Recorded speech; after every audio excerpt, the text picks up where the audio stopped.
जय माता दी।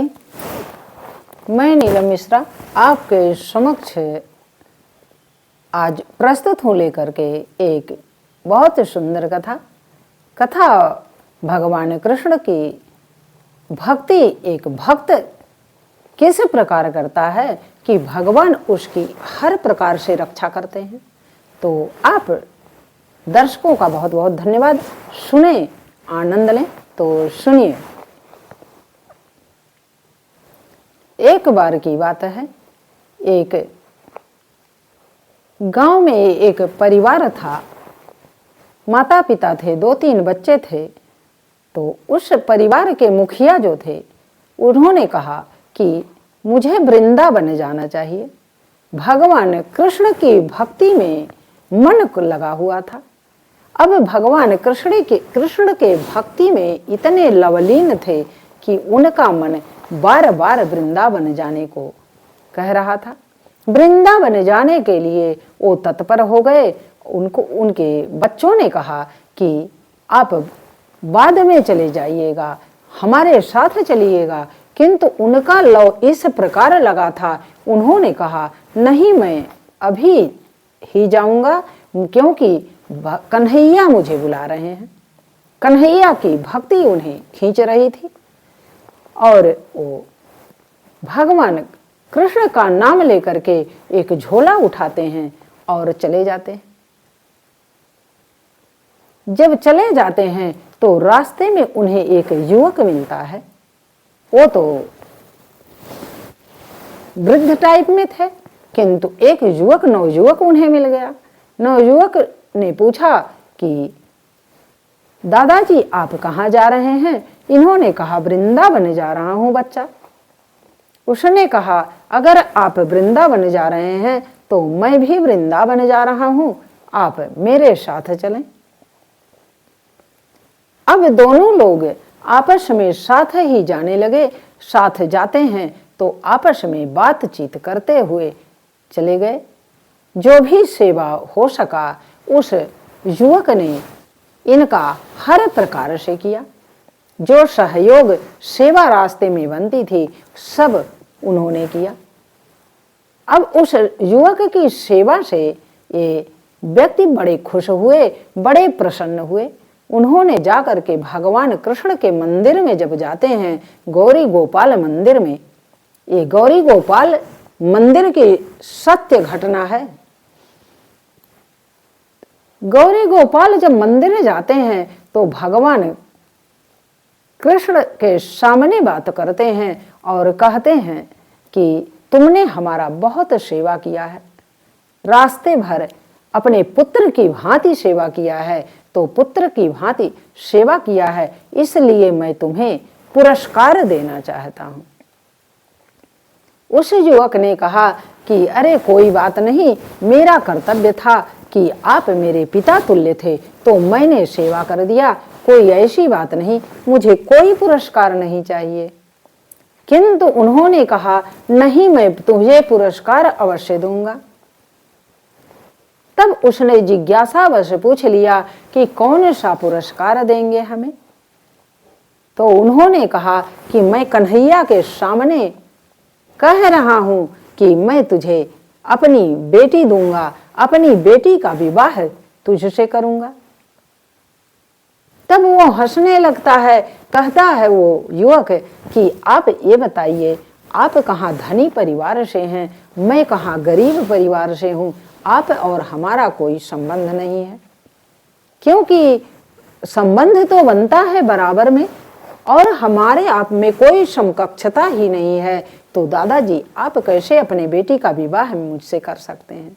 ऐसा कदापि नहीं हो सकता। यह आप झूठा सपना मत मुझे दिखाइए। ऐसा कैसे आप कर सकते हैं? ऐसा बिल्कुल नहीं करेंगे, ना आपके परिवार वाले करने देंगे। उन्होंने कहा कि तेरे व्यवहार से, तेरे सेवा भाव से बेटा मैं इतना प्रसन्न हूं कि मैं तुझे तेरे योग्य अपनी कन्या को समझ रहा हूं कि तुम्हारे योग्य हमारी कन्या है, तो तुम्हें मैं अपनी कन्या अवश्य दूंगा और उसे का विवाह तुझी से करूंगा। अब ये जब सुनते हैं तो सोचते हैं कि लग रहा है कि ये प्रतिज्ञा कर दिए मंदिर में और इतने बड़े भक्त हैं, इतनी भक्ति इनकी प्रगाढ़ है कि ये मानेंगे नहीं। वो कहता है चलिए ठीक है, अगर आपका की आज्ञा है, इसे मैं पुरस्कार नहीं आपकी आज्ञा मानता हूँ, आपका आदेश का पालन करूँगा। अगर आप इस प्रकार कह रहे हैं तो कोई बात नहीं, मैं करूँगा। अब जब ये आने लगते हैं तो वापस में बात करते हुए आते हैं और कहते हैं कि बेटा, विवाह तो मेरी बेटी का तुझसे ही होगा और तू एक बार मेरे घर जरूर आना। यह कह करके दोनों लोग अपने अपने निवास स्थान चले जाते हैं। वो दूसरे गांव के कहीं के थे, ये दूसरे नगर के थे। जब ये घर पे आते हैं, लौट करके महीनों बाद आते हैं, तो घर पे कहते हैं कि मैं अपनी बेटी का विवाह तय कर चुका हूँ और एक युवक मिला था उसी से करूँगा। जब अपनी पत्नी से इस बात को वो रखते हैं और वार्तालाप करते हैं, संवाद करते हैं, तो उनकी पत्नी नाराज होती हैं, कहती हैं कैसे आप कर लेंगे शादी ऐसे बिना उसको हम लोग जब तक देखेंगे सुनेंगे नहीं, वो हमारे समकक्ष में है कि नहीं है। ऐसे विवाह थोड़ा होता है, गुड्डी गुड़ियों का खेल थोड़ा है कि गुड्डा गुड़िया का खेल है, जैसे मन हो ऐसे कर देंगे आप। इस प्रकार बहुत ज्यादा बातचीत होती है, उसमें तर्क वितर्क भी होता है, किंतु घर वाले नहीं मानते हैं कि जब तक उसे मैं देखूंगा नहीं, उसे मैं परखूंगा नहीं, उसके घर परिवार को नहीं देखूंगा, तब तक विवाह नहीं होगा। किंतु इन्होंने कहा कि विवाह तो मैं तय कर चुका हूं, कन्हैया के सामने कर चुका हूं, कन्हैया के सम्मुख कर चुका हूं वृंदावन। अब उसको साक्षी मान के मैंने कह दिया तो अब वो मिथ्या नहीं हो सकता, विवाह बेटी का होगा तो वहीं होगा। अब उनके बड़े बेटे ने कह दिया कि पिताजी ऐसा हो ही नहीं सकता, ऐसा तो विवाह नहीं हो सकता, मेरी बहन ऐसे चाहे जहां थोड़े जाएगी। अब पूरा परिवार इनके विपक्ष में बोलता है, इनकी बातों को कोई सुनता ही नहीं। जब कोई बात ही नहीं सुनने के लिए तैयार है तो ये बेचारे बहुत निरीह हो जाते हैं, कहते हैं कि अब मैं क्या करूं। जब वो बार बार कन्हैया की बात करते हैं कि कन्हैया के सामने मैंने कहा, तो घर वाले क्या कहते हैं कि कन्हैया क्या गवाही देगा आकर के कि कन्हैया के सामने आपने उसको प्रतिज्ञा किया था, अगर कन्हैया गवाही देगा तो विवाह आपके कहने पर कर दूंगा, चाहे जैसा लड़का होगा। उन्होंने कुछ नहीं बोला, कहा अगर कन्हैया में दम होगा तो वो तो कह देगा आकर के। भगवान कृष्ण को वो चुनौती दे देते हैं घर वाले, क्योंकि उन्हें भक्ति का तो पता ही नहीं। अब ये बेचारे कुछ नहीं बोलते हैं। कुछ दिनों के बाद वो युवक आता है इनके घर पे आता है तो इनके स्थिति में उसके पहनावे में बहुत फर्क होता है। इतना फर्क होता है कि घर वाले ही समझ जाते हैं कि ये लड़का हमारे समकक्षता में नहीं है, इसके साथ विवाह तो किसी भी प्रकार नहीं हो सकता, एन केन प्रकार कभी भी नहीं हो कर सकते हम लोग। अब जब नहीं कर देते हैं तो वो कहते हैं कि कन्हैया, अगर पिताजी इतना जिद कर रहे हैं आप, तो आप अगर कन्हैया से गवाही दिलवा देंगे तो विवाह हो जाएगा। जब ये बात कह देते हैं तो ये सोचते हैं कि अब मैं क्या करूं, अब तो मैं मिथ्या हो गया, मेरी बात को कोई सुनने वाला नहीं, कोई समझने वाला नहीं। हे कन्हैया, अब मेरी लाज तू रख, अब मैं इस युवक को क्या जवाब दूंगा। इसने मेरा इतना सेवा किया, इतना शुश्रूषा किया, इतना सहयोग किया, तब मैंने उस लायक इसको पाया। शायद धनाढ्य लोगों में ऐसा रिश्ता मुझे ना मिले। इस प्रकार वो उस पर दीवाने हो गए थे कि यह लड़का मेरी बेटी के योग्य है, इसी से विवाह करूंगा, तो बहुत ही अच्छा होगा। मेरी बेटी इसके साथ बहुत सुकून से रहेगी, संतुष्ट रहेगी, सुखपूर्वक रहेगी। क्योंकि खाली धन दौलत से सुख नहीं प्राप्त हो सकता। अगर आपस में सामंजस्य नहीं है, आपस में संतोष नहीं है, तो धन दौलत तो किसी को शांति नहीं दे सकती अंतर मन में। बहुत धन दौलत वाले इस संसार में पड़े हुए हैं, किंतु उनके घर में बहुत कलह कलेश हो रहा है। यह सब सोच करके वो कन्हैया के भक्त परम थे, इसलिए उन्होंने ये चीजें सोचा। अब भौतिकवादी सांसारिक लोग इस बात को कहाँ समझने वाले हैं। उन्होंने कहा नहीं, ऐसा नहीं करूंगा मैं, किसी भी प्रकार ऐसा नहीं हो सकता। अब ये कहते हैं कि ठीक है, अगर ऐसा नहीं है तो मेरी बात अगर नहीं की जाएगी, मेरी बातों का तवज्जो नहीं दिया जाएगा, तो मैं चला जाता हूं, अब वहीं रहूंगा, मैं घर छोड़ दे रहा हूं। और वो घर छोड़ करके चले जाते हैं वृंदावन पुनः। कहते हैं अब कन्हैया जब गवाही देगा आकर के तभी मैं आऊंगा, अन्यथा घर पे नहीं आऊंगा। यह उनको विश्वास था। यह परम विश्वास किस लिए था? क्योंकि उनके अंदर समर्पण था, उनके अंदर भाव था कन्हैया के लिए, इसलिए विश्वास था। क्योंकि भक्त जो होता है वह सदैव विश्वास रखता है कि परमात्मा हमारे साथ जो करेंगे वो बहुत हमारे लिए अच्छा ही होगा, बुरा नहीं होगा। इस प्रकार जब वो कह के चले जाते हैं तो वृंदावन जाते हैं, और वो युवक भी साथ में जाता है। वो युवक कहता है कि जाने दीजिए दादाजी, अगर घर वाले नहीं कह रहे हैं तो छोड़िए, कोई बात नहीं, मुझे कोई समस्या नहीं, मैं भी भगवान की भक्ति करूंगा और अपना जो भी हमारी आजीविका है, हमारा कार्य है, मैं अपने कार्य में लग जाऊंगा, मुझे कोई आवश्यकता ही नहीं है। किंतु अपना सम्मान गिरा, इनको ऐसा लगा कि मेरा सम्मान गिर रहा है, मुझे लोग परिवार वाले समझ ही नहीं रहे हैं कि मैं भगवान के सामने प्रतिज्ञा किया था मैंने। अगर इस प्रतिज्ञा को नहीं मान रहे हैं तो मेरा तो वहां रहना ही बेकार है। अब आकर के वृंदावन में गौरी गोपाल मंदिर में प्रतिदिन वो कन्हैया से कहते हैं कि कन्हैया मेरा क्या होगा, अब तू ही जान, अगर तू गवाही नहीं देगा तो मुझे ये सब मिथ्या घोषित कर देंगे। क्योंकि ये लोग भक्ति का शक्ति कभी जाने ही नहीं और ना जानेंगे। तो एक बार हे कन्हैया मेरे साथ आप चलो और गवाही दे दो कि आपके सम्मुख मैंने प्रतिज्ञा किया था कि मेरी बेटी के योग्य ये युवक है, इसी से विवाह करूंगा। किंतु कन्हैया तो प्रतिदिन उनसे बात करते थे, अपने भक्तों से वो प्रतिदिन वार्तालाप करते हैं। भक्त समझता है, अन्य लोग नहीं समझ सकते इस चीज को। कन्हैया कहने लगे कि भक्त बताओ मैं कैसे चल सकता हूँ, मूर्ति नहीं जा सकती है, और अगर मूर्ति जाएगी भी तो वो लोग विश्वास नहीं करेंगे, और मैं मनुष्य के रूप में जाऊंगा तो ये लोग विश्वास नहीं करेंगे। इसलिए बताओ मैं क्या करूं, किस प्रकार मैं तुम्हारा गवाही दूं। किंतु वो कहते हैं कि अरे कन्हैया आप तो सर्वत्र हो, आप तो सबका कल्याण करते हो, मुझसे क्या पूछते हो, मैं तुच्छ ना चीज हूं, मुझे क्या ज्ञान है, ना मुझे कोई शक्ति है, ना भक्ति है, मैं क्या बता सकता हूं आपको।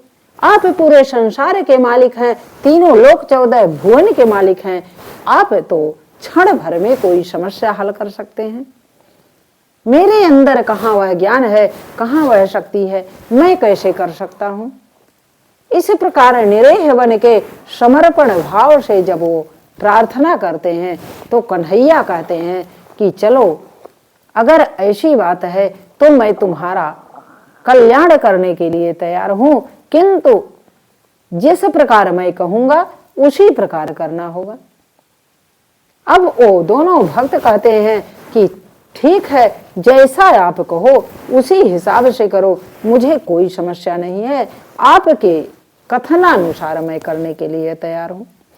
कन्हैया कहते हैं कि देख भक्त, मैं तेरे साथ चलूंगा, किंतु मुझे कोई देखेगा नहीं, मेरे नूपुर की आवाज सुनाई देगी, रास्ते भर तो नूपुर की आवाज मेरी सुनाई देगी, उस नूपुर की आवाज के सहारे चलना, और जब तू अपने गांव पहुंच जाना, अपने नगर पहुंच जाना, तो सब लोगों के सामने मैं बोल दूंगा इस चीज को। किंतु एक प्रतिज्ञा करना होगा तुम्हें कि तुम पीछे पलट के नहीं देखोगे। अगर पीछे पलट के जहां देखे तुम, वहीं पर मैं स्थिर हो जाऊंगा, मेरी मूर्ति वहीं पर स्थिर हो जाएगी, और कहीं पूरे रास्ते में दिखाई नहीं दूंगा। जहां पर तुम पीछे देख लोगे वहीं पर मेरी स्थिरता हो जाएगी।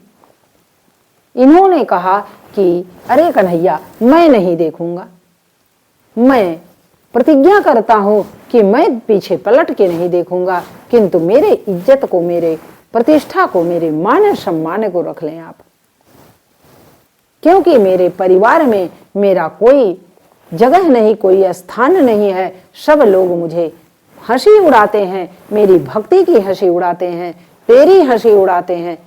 तो भगवान, भक्त जो होता है अपनी हंसी उड़वा लेगा, लेकिन भगवान की हंसी नहीं वो बर्दाश्त करता है। अब वहां से जब गौरी गोपाल मंदिर से चलते हैं भगवान कृष्ण, आगे आगे भक्त चलते हैं, पीछे पीछे भगवान के नूपुर की आवाज सुनाई देती है, और किंतु दिखते नहीं है वो। जब ये लोग नगर के पास आ जाते हैं और छन छन छन छन की आवाज नूपुर की आती है, तो इन्हें विश्वास होता है कि कन्हैया मेरे पीछे आ रहे हैं। अब कन्हैया के का आना समझ करके वो शांति पूर्वक चले आए। नगर के पास से जब पहुंचते हैं तो इन्होंने नगर वालों से कहा कि अब बुला लाओ मेरे बेटे को, मेरे पूरे परिवार को बुला लाओ, और मेरा कन्हैया गवाही दे देगा, मेरा कन्हैया आ चुका है। जब ऐसा कहते हैं तो पूरे नगर वाले हंसते हैं, कहते हैं तेरा कन्हैया कहाँ है, कहीं है तो नहीं, पीछे दिख तो नहीं रहा है, तो किस प्रकार भ्रम में पड़ा हुआ है। किंतु ये पीछे देखते नहीं हैं। इन्हें तो विश्वास ही था कि कन्हैया तो है ही, क्योंकि नूपुर जो सुनाई दे रही है हमें।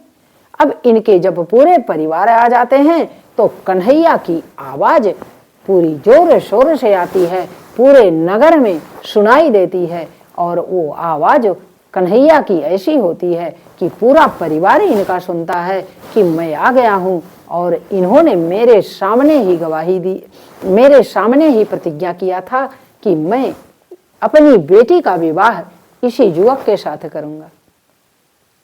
तो इस कारण इस अपनी पुत्री का विवाह ये इसी के साथ करेंगे, यह मैं गवाह स्वरूप में हूं, और इसे आपको मान लेना चाहिए।